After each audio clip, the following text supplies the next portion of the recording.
Et on se retrouve cette fois-ci avec l'extension, toujours pour Stalker, attention, pour l'extension Devoir et Liberté. Une petite boîte, alors pas très épaisse celle-ci, mais au contenu, j'espère, passionnant. Devoir et liberté, règles et guides d'émission. En tout cas, la boîte n'est pas très épaisse, mais elle est très bien remplie. On va pouvoir également intégrer cette extension au jeu de base. Le devoir et la liberté sont comme les deux faces d'une même pièce, empêtrées dans un conflit aussi ancien que la zone elle-même. Rejoindre une faction vous attirera l'animosité de l'autre et influencera sur votre destin à long terme, pour le meilleur ou pour le pire. Seul l'avenir le dira. Pour intégrer cette extension, du coup, on a toutes les instructions. L'histoire de Devoir et Liberté. Ajoute une nouvelle histoire divisée en 3 missions. Vous pouvez l'ajouter à tout moment à votre jeu en apposant l'autocollant suivant sur votre plan de zone. Ok. Règles de faction. Lorsque vous aurez rejoint une faction, vous aurez accès à l'équipement et des compétences propres à celle-ci. Toutefois, choisir un camp entraînera des conséquences dont vous n'avez même pas idée. Votre allégeance à une faction sera indiquée par un autocollant sur le plan de la zone. Il y a des armes et armures de faction,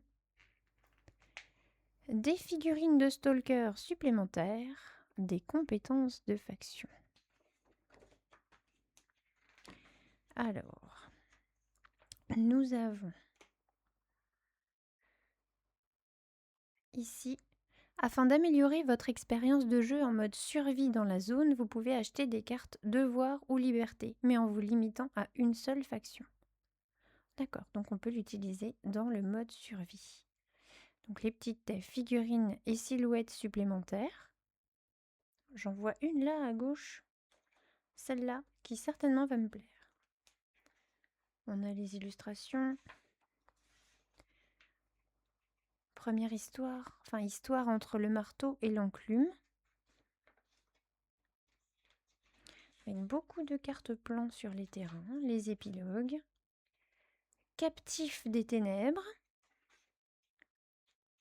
Avec des sacrés grands plans à jouer. Ça va être chouette tout ça. Ça va prendre un certain temps ce jeu, hein. C'est une bonne nouvelle. Compte à rebours final. Là pareil, hein. La map elle est énorme.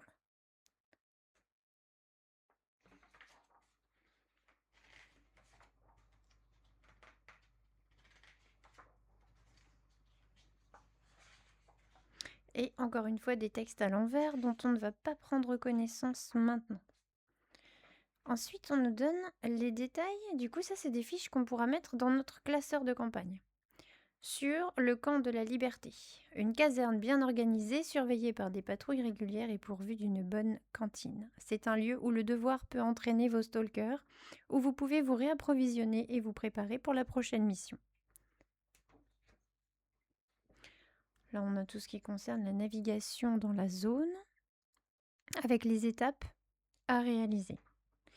Et ensuite on a le camp du devoir, du coup le même petit texte ici. Et les étapes de navigation dans la zone, pareil, hein, c'est une fiche qu'on va pouvoir insérer dans notre classeur. On a encore une fois des planches d'autocollants.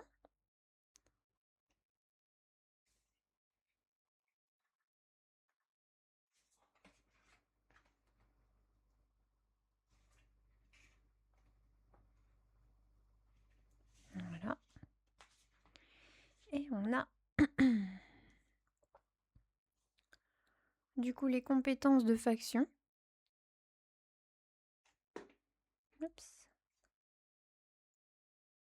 Alors, à rafale visée, harcèlement, interception, bricoleur, chirurgien de la chevrotine, ça c'est marrant, frappe coordonnée, poste de tir, purificateur, assassin, marabout, art de la dissimulation, 1 avec la zone, position stable, surprise, avantage, exécuteur, position avantageuse, prudent. Je vous les passe rapidement, hein, mais n'hésitez pas à faire pause si vous voulez en prendre connaissance. Le but de montrer un peu des unboxings, c'est quand même de savoir si vous avez envie d'ajouter ces extensions-là à votre jeu. Ensuite, eh ben, je l'ai mise à l'envers, elle était à l'endroit. On a encore des tuiles, des points de vie qui s'ajoutent, les jetons de faction, donc devoir et liberté, et on a encore des compétences ici. Contrôle des foules, défense improvisée, deuxième couche, châtiment. Sur le qui-vive, tir de soutien, tactique verte, entraînement au CAC, précision chirurgicale, tenir la position, reposition, ombre, sans vert et profil bas. Et ensuite, on enlève le petit plastique.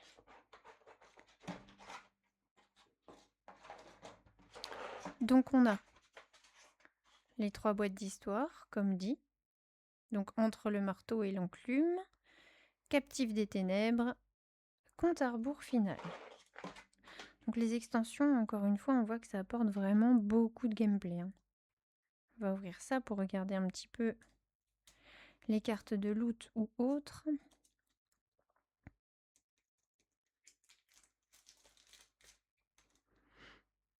Alors, nous avons havre-sac à roquettes, 2 fois, des filtres actifs, ça peut toujours être utile, isolation supplémentaire des artefacts,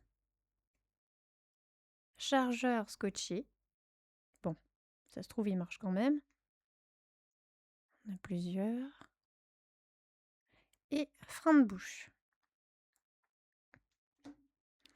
Et ensuite, dans les armures, ah là on a côté devoir et côté liberté. Alors on va commencer par le côté liberté. On a vent de liberté, 2 fois, 3 fois et 4 fois. Un exosquelette de la liberté,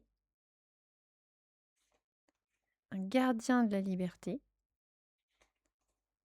2 fois, 3 fois et 4 fois. Et pour la partie devoir, nous avons, ah bah ça va être à peu près la même chose, mais de l'autre faction, exosquelette du devoir, PSZ 11MD,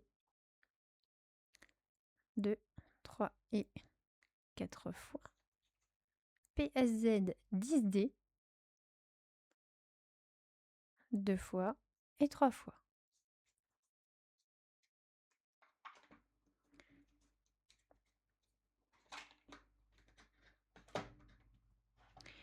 Les cartes format américaine, on va regarder aussi ce que ça ramène. Nous avons des armes. Oh, il y en a beaucoup, hein. Ok. Ensuite, carte compagnon, des contacts. Conséquences de la liberté. Ça, je vais les laisser dans ce sens-là. Et conséquences du devoir. On va regarder un petit peu les armes quand même. Et après, on regardera les figurines. Alors, nous avons RPG 7U, Carode, M860, un SVU2A, qu'on a plusieurs fois aussi, Fora 221, certainement en fonction de comment on va s'équiper, Denipro, Devoir final, beau nom. Et là, il y en a 3. Et maintenant, on va pouvoir jeter un œil aux figurines.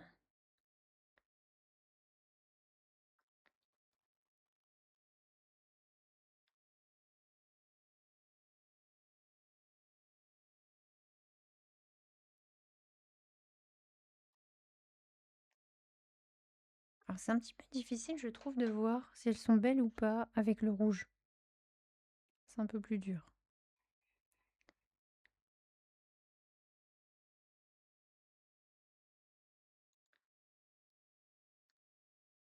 Sympa. Les socles sont agrémentés eux aussi, et ça j'aime beaucoup.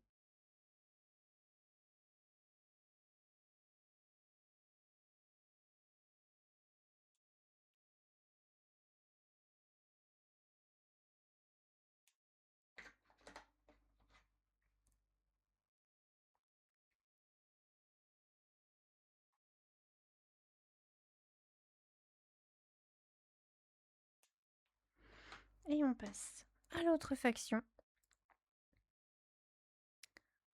Ah, j'aime bien. Le vent dans le manteau, c'est sympa. Il y a bien de la texture pour la peinture.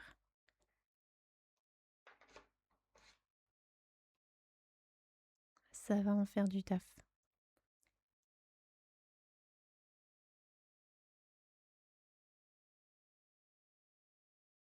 Ouais, les figurines sont chouettes.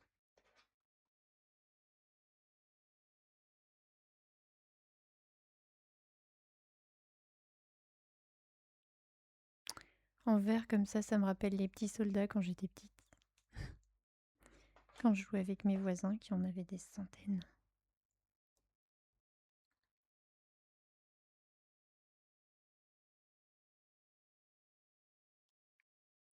Sacré sac à dos.